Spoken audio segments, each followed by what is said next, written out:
Hello and welcome back to the channel. My name is Dan and I'm here to bring you another FPL video. So in this one, it is the breakdown of our team selection ahead of game week 10. We'll be looking through the starting lineup as well as captaincy option, vice captaincy, as well as benching, and just in general, just some chat about the team. So if you are new to the channel, then please do consider subscribing to me. Of course, it is completely free and you can always change your mind. And of course, as always, if you do enjoy the content, then smash that like button below. So let's have a look at the team selection.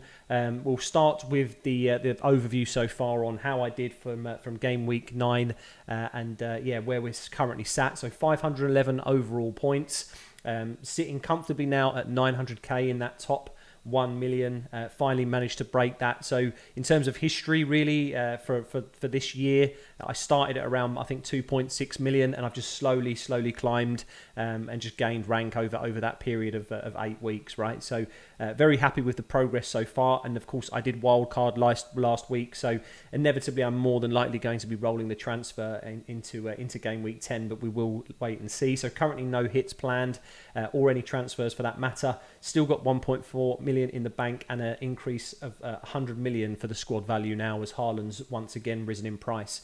So yeah, back five. We've got Guaita in nets against Leeds. Crystal Palace are pretty much top of the fixture ticker now for all the way up until game week 16. So I'm very happy. Although he only scored 1 point against Chelsea, there was really an anticipation that he wasn't going to be playing for me on that week anyway. It was just for this game week onwards that I wanted him. So happy to have him at home against a Leeds side that, although they were obviously 10 men against Aston Villa, they didn't really put out many threatening numbers, to be honest, against them.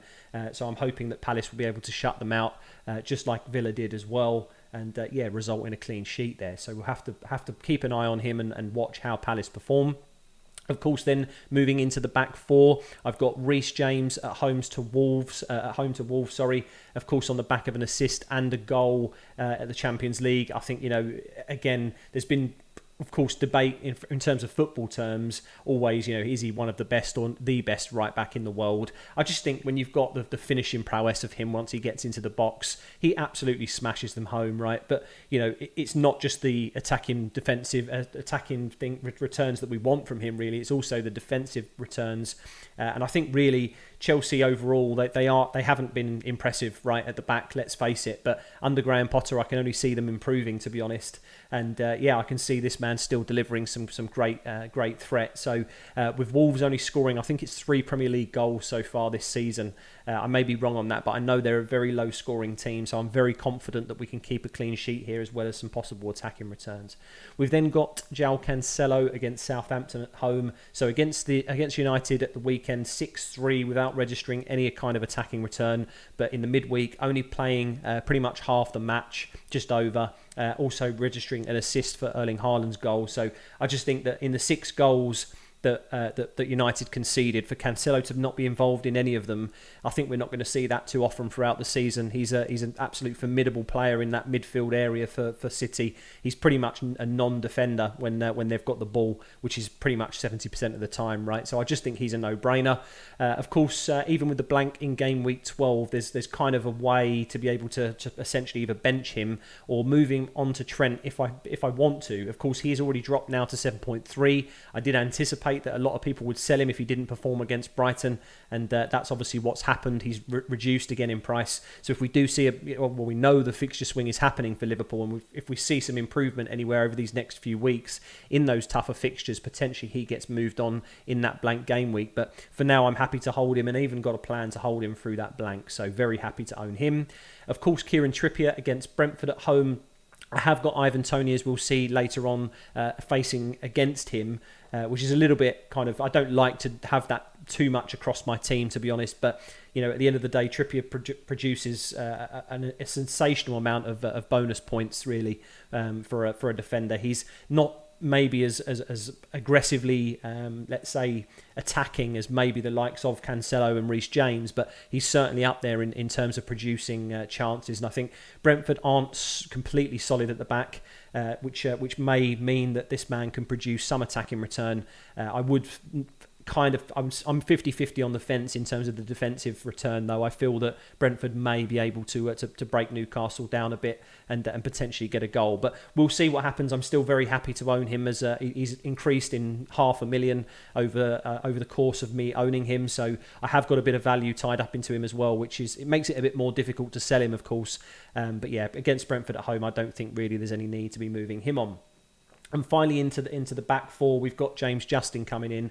So I made the decision not to play him in game week 9, and obviously returned with the clean sheet. No attacking returns in Leicester's win, but I've pretty much a very comfortable, I would say, victory over Forest. They look like a much better team, which again is something I predicted. I just felt that after the international break, Brendan Rodgers, he wasn't sacked, he wasn't removed. If Leicester were going to do it, I think that was probably the time that they were going to. And by showing faith in him, I think I mentioned James Maddison interview in a previous video where he was very supportive of his manager, very professional in his interviews anyway, to be honest, is Maddison. But I don't think really the dressing room had been lost by the Leicester results of previous to that international break. So I think he still had the dressing room, being able to come out against, let's say, a weaker opposition in Forest and do kind of perform in the game as they did. I think Justin's going to be going into this Bournemouth fixture, which again is a favourable fixture, full of confidence. And to be honest, it was a kind of toss-up really between him and Mitrovic, and it may still be that case come the deadline. But as Mitrovic is still flagged, we still haven't obviously got any more information on how long he is out for. If he does miss this West Ham game, though, for me it's just an easy bench and playing this man ahead of him. So that's where we're at in the defensive lineup so far. We then got some midfielders to obviously go through here, and the first one on the list here is Luis Diaz. So he's got an unfavourable fixture on paper against Arsenal, but I do think that there is attacking returns possible for this man. Of course, he didn't start in the last Premier League game, but of course he came on, changed the game, and just to be honest, I just think that he's proving to Klopp that he needs to be thought about and considered. With obviously Darwin and Jota being into the mix now, those forward positions may be a bit more up for grabs, especially with Firmino on form. But I think, to be honest, Firmino, Jota and Darwin are kind of the number 9 positions. Realistically, Diaz and Salah are the kind of wing or the wide attackers for Liverpool, and I don't potentially see that Jota or Firmino even being pushed out to the side to make way for a Darwin, essentially. So I think that Diaz and Salah are definitely the strongest wingers in terms of the front three for Liverpool. So I don't think his minutes are going to be too managed, but I am going to be taking a kind of, or keeping a close eye, shall I say, on his minutes. I do think he has a very, very good potential against this Arsenal side that love to attack. And of course, as we saw with the victory by Man United over them, that when they leave space in behind, it can be devastating for a counter-attacking team or any team with pace, like Liverpool, like Spurs, like Man United, essentially. So very happy to own him. Of course, then Zaha, as already mentioned with Crystal Palace, top of the fixture ticker. This man on penalties, showcasing a tremendous amount of form prior to the international break. Of course, not registering anything against Chelsea most recently since coming into the squad for me, but I'm very confident that we're going to see some numbers coming from this man. And I wouldn't be surprised to see his price increase, as a lot of, I think, managers are going to target him, which is great news for me again in terms of increasing the value. I won't talk too much about Zaha, to be honest, though, because I think, as I say, a lot of managers have got their eye on him. I think, to be honest, he would definitely be one of the players that would make a watch list if I have the time to make the video this week for that. But then moving into James Maddison, we've got, again, a favourable fixture against Bournemouth, coming on the back of the 18-point haul that he scored against Forest. Absolutely phenomenal. Obviously picking up a yellow card just at the end before substituting off to get that essential one less point. Of course, reducing captain's total points by a couple. I actually almost pretty much made the mistake, really, of saying I didn't think he was going to be able to match Haaland's 23-point haul in my breakdown video at the weekend, and he was very close to doing that, right? He almost scored the hat-trick, almost matched really what Haaland did, and of course, being a midfielder, scoring those extra clean sheet points and extra points for goals just meant it was very close. So very, very good, big congratulations to those that did, take that kind of differential risk, but still it paid massive dividends for a lot of managers, right? So congratulations again for his haul. And then moving into Sterling, of course, a man that only got an assist for Reece James in the midweek, but still somebody that I'm very, very happy to own. He didn't really, of course, showcase too much bar hitting the post for against Crystal Palace last week. Of course, it was a little bit of a tricky fixture, so I wasn't anticipating a huge haul from him. I do like Chelsea's fixtures, though, over the next 2 to 3. He was kind of going to be a placeholder for a De Bruyne, a Salah, a Son. He is pretty much that kind of near premium slot, and he's really kind of just holding that fort really for me in that slot at the moment. So potentially move him on in a couple of weeks if I don't feel like he's doing the business, but I'm very happy with the next few fixtures ahead for him. And like I say, I think a Wolves at home fixture, although defensively maybe they're a little bit better than they are attacking, I think we could again see maybe some attacking returns from him. So that's how the midfield are lining up overall. And then finally we've got the strikers or the forwards to talk about. So I don't really think, again, as with Zaha, we need much confirmation as to why we've got Erling Haaland in the team. He's just doing wonders, right? He's already scored another 2 goals in the Champions League. He only played 45 minutes, essentially, got taken off for Cole Palmer. So he's well rested ahead of this home fixture against Southampton. And to be honest, I just can't see the Saints keeping him out. I think, traditionally they've had massive scorelines against them. And I just think that when you've had Manchester City score 11 goals in the past 2 games, and this man being pretty much half of them, right? He scored 5 goals in those 2 games, a hat-trick and a brace. It's an insane amount of numbers being showcased by this man. And Copenhagen aren't a weak side. They're not to be underestimated. So I think in terms of a fixture for Haaland, this is again a possible hat-trick, right? Like you can just, when do you bet against him? So I think really we'll touch on captaincy, but I think it's an obvious choice, to be honest, this week in him.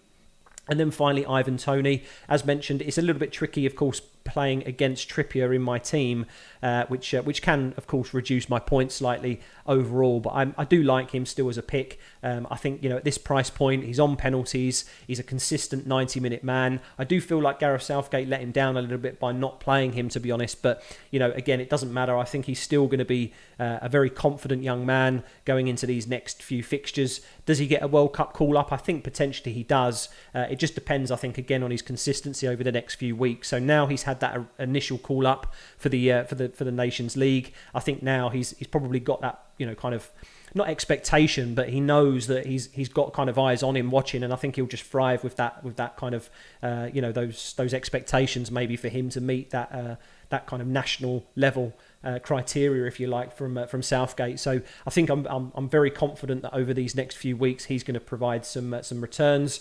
Of course, very unfortunate again to bring him in and only score 1 point last week, right? But I think a fantastic player overall, and really proving on the eye test and the statistics really that he's a solid FPL pick. So as mentioned, we won't discuss this too long, I don't think, as a lot of managers aren't going to be here to discuss this too long. Or want to know my thoughts on it really, because it's just an obvious pick. I just don't think there's anyone else that you can bet against at this point. Of course, Maddison has a favourable fixture again in Bournemouth. It is an away fixture as opposed to home at Forest, but still a favourable fixture nonetheless. I just think that at the Etihad, knowing that he's only played half a match essentially against Copenhagen at the midweek fixture in Europe, it's just kind of a no-brainer, right? That he's more than likely going to start, barring any kind of late injury news or anything like that we get from Pep in the press conference. I just think that he has to be the captain. If not, maybe I would consider Maddison or possibly Sterling. So I don't think vice-captaincy even comes into play, but at the moment it's on Sterling nonetheless. And then, of course, on the bench, we do have Daniel Everson. He didn't play, which I did kind of think that he wouldn't. I was closer to the kind of match that it got. I just felt that maybe it would be slightly unfair for Brendan Rodgers to kind of hang Danny Ward out to dry. I know he hadn't had many performances, let's say, and he hadn't had a clean sheet in the Premier League so far, but that's going to 100% have an effect on his confidence being able to play and essentially get that first clean sheet as opposed to changing it to Everson. But he was 3.9 million, and just you know, when you're building a wild card, you do want to essentially shape up for the future as well, giving yourself as much money as possible. So he didn't play. But yeah, he's now going to be pretty much, I'd say, 100% bench fodder for me. And then Mitrovic, as mentioned, he is currently flagged at 75%. Maybe I do bring him in if there is some late news that he is going to start against West Ham. But like I say, I've easily got very, very positive cover in James Justin against Bournemouth, so happy to play him. And then of course I've got Nico Williams and Andreas as further starters in terms of backup and cheap enabling options. So very happy with the squad structure overall. I'm now at 101.4 essentially in effective value. Of course, I wouldn't have that to spend. I'd lose a little bit of money in Haaland and Trippier essentially. But yeah, if I was to essentially press the reset button again for this team, I'd still have a little bit more to play with. So very happy with how the season is going so far. And of course, yeah, that's the team, guys. So as mentioned, there's no real kind of need, I don't think, to discuss captaincy for too long. Hopefully you found the video useful as always. Of course, I will be doing a live stream on Saturday afternoon. So the deadline's actually moved slightly. It's not at 11 a.m. as normal on a Saturday. It is actually 1:30. That's due to the early fixture that was meant to be played in Manchester United and Everton being now played in the evening. So, of course, we've got essentially that 12:30 slot that doesn't exist anymore. And, of course, all the 3 o'clock kickoffs will be the first kickoffs for UK time. So we've got a 1:30 deadline on Saturday. So be sure to check your diaries and make sure you've got yourself locked in and ready before that time. And, of course, if you'd like to join me on that live stream, then feel free to do so. And as already mentioned, if you're new to the channel and you like the content, you like what you see, check out some other videos. I'd really appreciate it. Fantastic support so far across the board for the channel, so thank you very much to all the returning viewers. And again, if you enjoy the content, then smash that like button below, and any comments, I do try to respond to all of you. Please feel free to leave them below as well. So until then, I will see you more than likely on the live stream now on Saturday, guys. So I hope you had a fantastic week, and yeah, good luck in, of course, game week 10. Thanks for watching, guys, and I'll see you in the next video.